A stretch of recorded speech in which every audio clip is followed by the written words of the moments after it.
ভাই বাংলায় এসব করলে কেউ শুনবে না এবারে। কারণ এবারে কেউ বলে বিপ্লবী, কেউ বলে ডাকাতের শো বাড়তে শুরু করেছে। একটা সিঙ্গেল স্ক্রিন পাত্তা দিচ্ছে না বাটোয়ারা 1947-কে।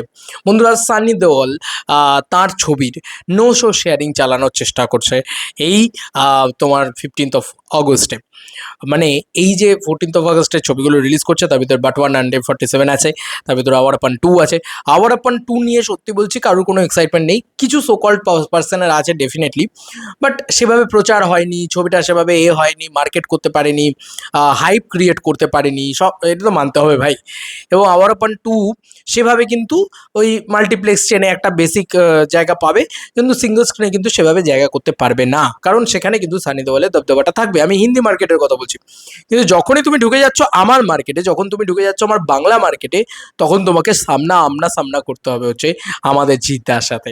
ইয়েস বন্ধুরা, এবারে বাংলা থেকে সব থেকে বড় ছবি, কেউ বলে বিপ্লবী, কেউ বলে ডাকাত রয়েছে, জিদ্দার ছবি রয়েছে।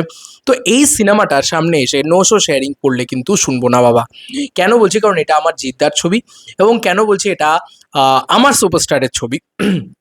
এবং এটা কোনো ছোট ছবি নয়।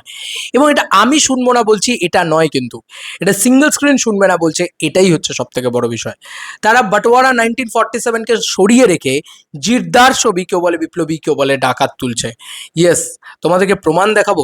প্রমাণ দেখাতে গেলে তোমাদেরকে বুকমাই শোটা খুলতে হয় এবং তোমাদেরকে বলতে হয় যে আজকে নবীনা হোক বা যেই হোক, তারা তো অলরেডি শো দিয়ে দিয়েছে নো শো শেয়ারিং, মানে তারা কিন্তু বাটোয়ারাকে তুলবে না হিসাব মতন, যদি তারা নো শো শেয়ারিংয়ে যায়, মানে বাটোয়ারা যদি নো শো শেয়ারিংয়ে যায়।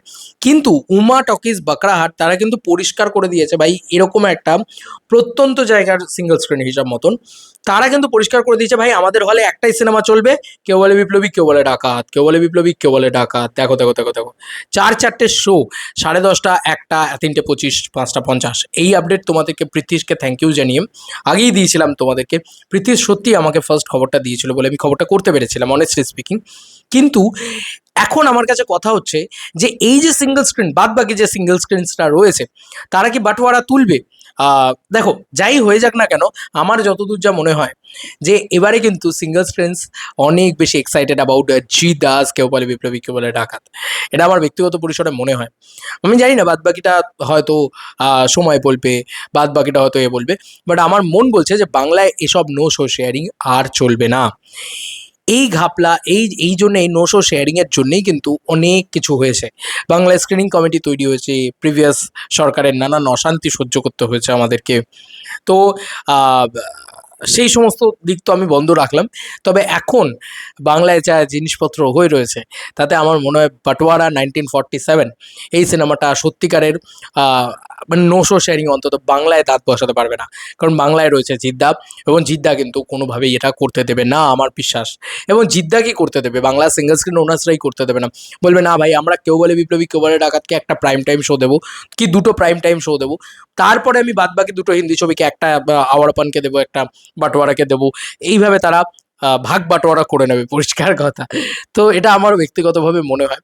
তো কোনো হালকায় নেওয়ার জায়গা নেই ভাই, ওইসব ফালতু জিনিসপত্র হবে না। শো দেবে না মানে শো দিতেই হবে। এবং জিদ্দাকে শো দেবে না, জিদ্দা এই ছবিটাকে হিউজ মার্জিনে শেয়ার হচ্ছে, মানে কি বলে আর কি, ডিস্ট্রিবিউশন হচ্ছে, শো দেবে না মানে ছ্যাবলামি হচ্ছে। এটা কি শাহরুখ খান নাকি যে নো শো শেয়ারিং করবে? এইসব হবে না বাবা, বাংলায় তো হবেই না। কারণ বাংলার সব থেকে বড় একটা ছবি, এত বছর বাদে জিদ্দা, 2 বছর বাদে জিদ্দা ছবি করতে আসছে, ইয়ার কি হচ্ছে? শো দেবে না? ঠিক আছে, এবার কিন্তু দেখো সিঙ্গল স্ক্রিনিং কিন্তু করছে। আজকে বাটোয়ারা বলছে নো শো শেয়ারিং করবে, এখন বলছে, কিন্তু নবীনা তো তুলে বসে রয়েছে কাকা। এবং বুকিং দেখবে তোমরা, বুকিং দেখলে তোমরা অবাক হবে। তুমি বলো তো আজকে নবীনাতে বাটোয়ারা খুললে কি এত বুকিং হতো? তোমরা নিজেরাই বলো। এরম বুকিং হয়ে রয়েছে ভাই, এরম বুকিং হয়ে রয়েছে, এরম বুকিং হয়ে রয়েছে, হিউজ হিউজ বুকিং হয়ে রয়েছে, এরম বুকিং হয়ে রয়েছে। সরি, বাট এটা যদি হয়ে থাকে, তোমার মনে হয় যে এটা জিদ্দার পাওয়ার ভাই? এটা বলে লাভ নেই। ওপেনিং ডেতে এরকম বুকিং হয়ে রয়েছে, 15 আগস্টে কী হবে তোমরা জাস্ট ভাবো। এটা 14 আগস্টের বুকিং, 15 আগস্টে কী হবে তোমরা জাস্ট ভাবো। এবং 15 আগস্টের বুকিং কিন্তু অলরেডি নবীনা খুলে দিয়েছে বন্ধুরা, এমন নয় যে বুকিং খুলে দেয়নি। এবং 15 আগস্টের অলরেডি বুকিং হওয়া শুরু হয়ে গেছে বন্ধুরা। আমি জানি না এই ভিডিওটার সঙ্গে এই কথাটা বলাটা উচিত হচ্ছে কি না, তবে আমি বলে দিলাম এটা, এটা একটা দারুণ কন্টেন্ট ভাই। যাই হোক, তো এই ছিল এখনকার মতো ভিডিও। আমার মনে হয় যে ভাই সিঙ্গেল স্ক্রিনসটা আস্তে আস্তে তো খুলছে, সবই খুলবে আস্তে আস্তে, সব কটা সিঙ্গেল স্ক্রিন খুলবে। এসভিএফ হোক বা লোকাল মাল্টিপ্লেক্সও হোক, এ ধরনের নো শো শেয়ারিং কিন্তু মেনে নেবে না। সিঙ্গেল স্ক্রিন তো মানবেই না, আর মাল্টিপ্লেক্সও মানবে না, আর লোকাল মাল্টিপ্লেক্সও মানবে না। কারণ বড় বড় সব পোস্টার্স পড়ে গেছে কল্যাণী সিনেমা থেকে শুরু করে। তোমরা তোমরা নিশ্চয়ই জানো যে প্রত্যন্ত বিভিন্ন জায়গায় সিঙ্গেল স্ক্রিনে সো কল্ড জিদ্দার প্রচুর পোস্টার পড়ে গিয়েছে, প্রচুর পোস্টার পড়ে গিয়েছে, যেখানে সিঙ্গেল স্ক্রিন কিন্তু জিদ্দাকে নিতে চাইছে। তো তারা বাটোয়ারাকে কিন্তু ছুঁড়ে ফেলে দেবে, পরিষ্কার কথা। যদি জিদ্দা মানে যদি নো শো শেয়ারিং বলে, তাহলে কিন্তু তারা সরে ফেলে দেবে। কারণ আমারও বক্তব্য হচ্ছে, কামালে কামাও, আমি ওয়ার্ড টু এর সময় এই কথাটা বলেছিলাম, কামালে কামাও, তুমিও কামাও, আমিও কামাবো, পরিষ্কার কথা। নো শো শেয়ারিং করে কোনো কিছু হবে না বাবা। হ্যাঁ, আমার ছবিতে দম না থাকতো আমি বলতাম যে নো শো শেয়ারিং করো, কিন্তু আমার কেউ বলে বিপ্লবী, কেউ বলে ডাকাতে দম আছে, আমি কেন বলবো যে নো শো শেয়ারিং করবে না তুমি, মানে করো আর কি। আমার ছবিতে দম আছে, আমি সেখানে আমার জায়গাটা ছেড়ে দেবো কেন রে ভাই? এটা তো আমার বাংলা, আমার বাংলায় আমার বাংলা ছবি চলবে সবার আগে, তাই নয় কি? তোমাদের আর কি মতামত এই ইন্টারভিউটাকে নিয়ে জানিও কমেন্ট সেকশনে। চলো বন্ধুরা, নতুন কোনো ভিডিওতে দেখা হবে, বাই বাই।